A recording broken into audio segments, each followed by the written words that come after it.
Hi, everyone. Back again to share with you some more of this ongoing story concerning meditation, Tai Chi, Qigong, and related practices. I'm so thrilled to see that so many of you, are interested in meditation. It's the cornerstone, I believe, for all the practices. If I had to give up everything and someone asked me, what would you keep? If you could only keep one thing, I would say I would keep meditation. It's and by far the easiest,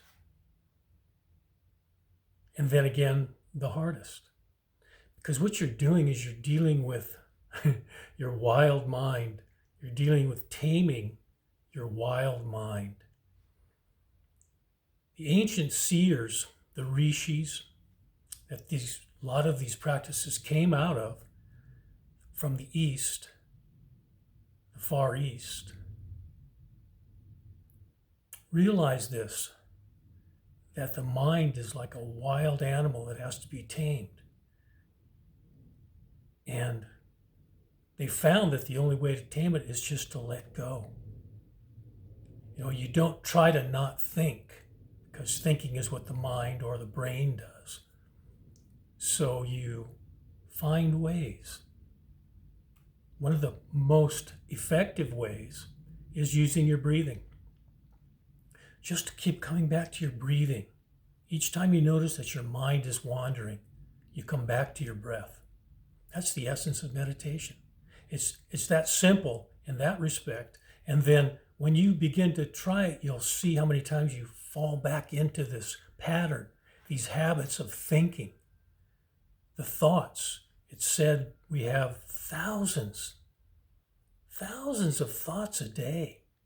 Most of them are the same thoughts that we had yesterday. There's this ongoing dialogue, monologue that keeps going on. And so what we're doing is we're circumventing that. We're going around it. We're going around it by meeting it head on, really, going through it. So each time that the impulse comes to think, you catch it. And you come back to something like your breathing. I like breathing because breathing is the simplest thing. You just focus on your breathing. Turn your attention back to your breath. Sink it. Let it be a full, deep, relaxed breath that you feel sink all the way down to your depths. Exhale. Breathe with me while I'm talking. Turn your attention to your breathing. And you'll find that you'll come back to the present moment. And this is the essence of the whole thing, is to be present. When you're present, you're here now in this moment. And the most important way to do that, easiest way to do that, I always say, is to focus on your breathing. There are other techniques. There are mantras, and we can talk about that too. Mantras meaning a word. The Sanskrit derivative would be instrument of the mind. Mantra, mind, instrument.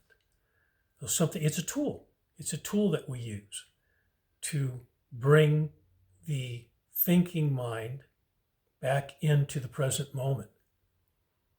And then, of course, it slips out again, so you come back to your mantra. The mantra could be something like breathe in, I, breathe out, am. Breathe in, here, breathe out, in, breathe out. In, this, now. I am here now in this present moment. Keep coming back to that. Just keep coming back to the breath. I am here now in this. I got this breathing practice from Michael Brown. he talks about it in a book he calls Presence Process, the process of how you become present. So this is one of the tools that you can use to practice meditation. And I tell people, even if you can only sit, your thinking mind will only allow you to sit for 5 minutes. Tame it by doing this practice for 5 minutes. And the value is in doing it consistently. That's where the real benefits come. Over time, these practices begin to get into your bones. They get deep inside of you. And there's a peace. There's a tranquility. There's a connection to something that's beyond the physical world. It starts out being more subtle. You get down into subtler places, subtler areas of who you are. You start to explore subtle body. And when you heard that word subtle body before, if you've ever heard it, it's like, oh yeah, that's that thing they talk about in the practices where you're starting to get into something that's more ephemeral. You start to get into more, instead of just strictly physical, more into your emotions, your felt sense, your feelings, and what you're feeling, and then paying attention to what you're feeling. And then the process is to integrate what it is you're feeling. Because what we've been doing is finding various ways to escape from this feeling that arises because it's not comfortable.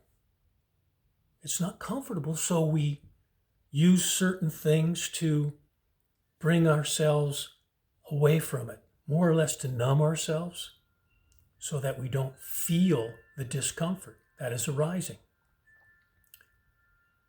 And so with meditation, you get into these subtle areas. They begin to arise, and you stay with it.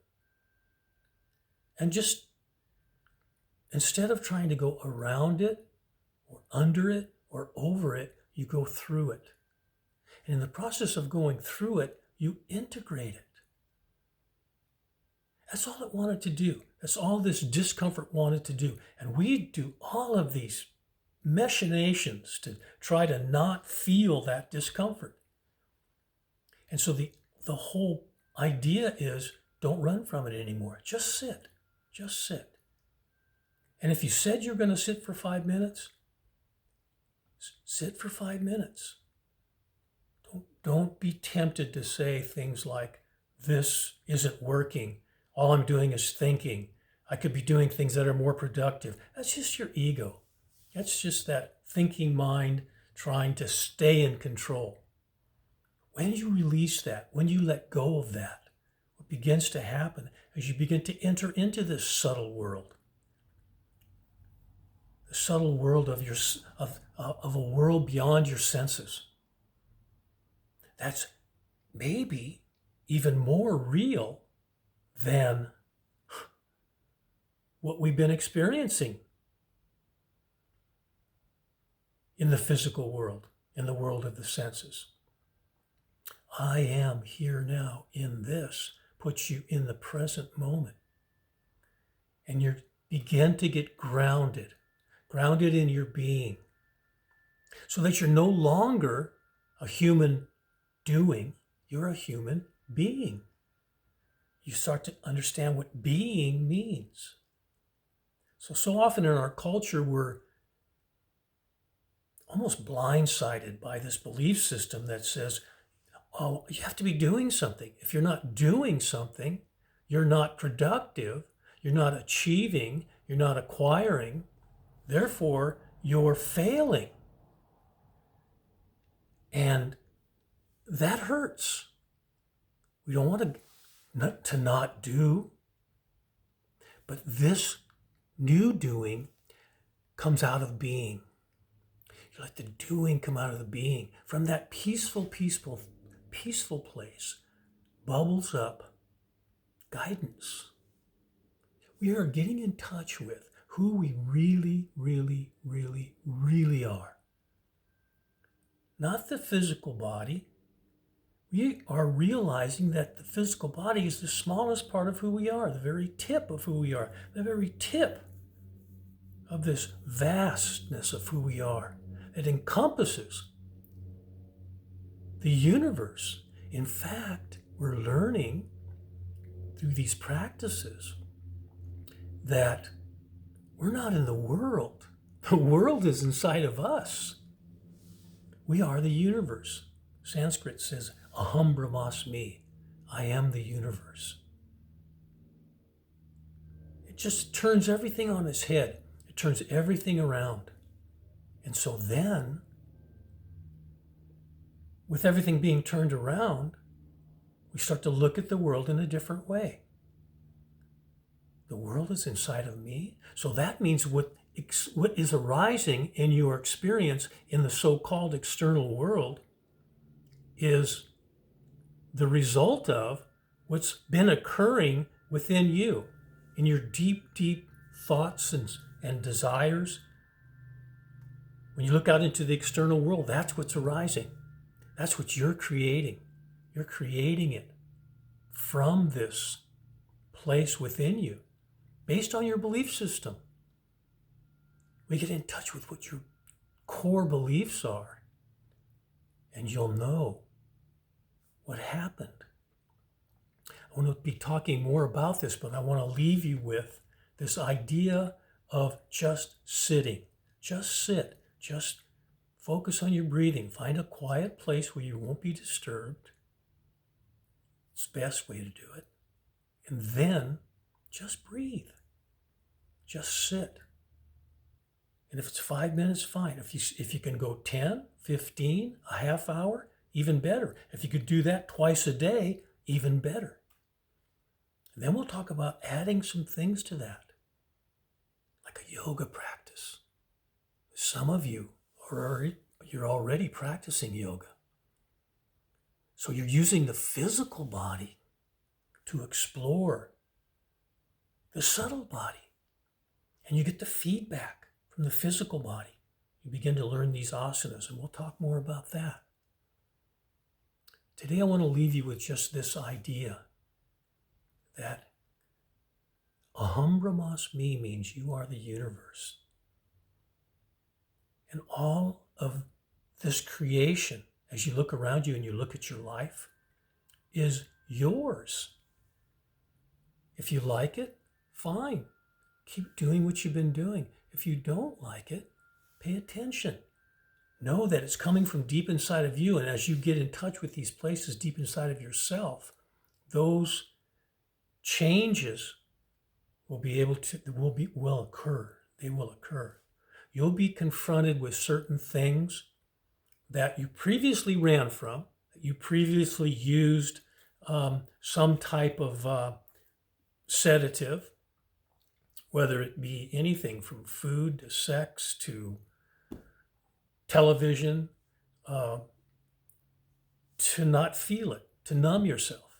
And you realize that that's what you were doing so that you were not recognizing this felt sensation as it was arising because it was uncomfortable and you didn't want to be uncomfortable. Nobody does. But the only way around it, over it, or under it is through it. So we get that and we just sit with it. Yeah, it's going to be uncomfortable, but that's your growth. That's how you're going to grow. You don't grow by being comfortable all the time. It just doesn't work that way. The comfort times are the times like, that's a nice vacation. But then life is going to show you discomfort, and then you're going to be asked to confront it, to just be there with that fear in that present moment. Breathe your way through it.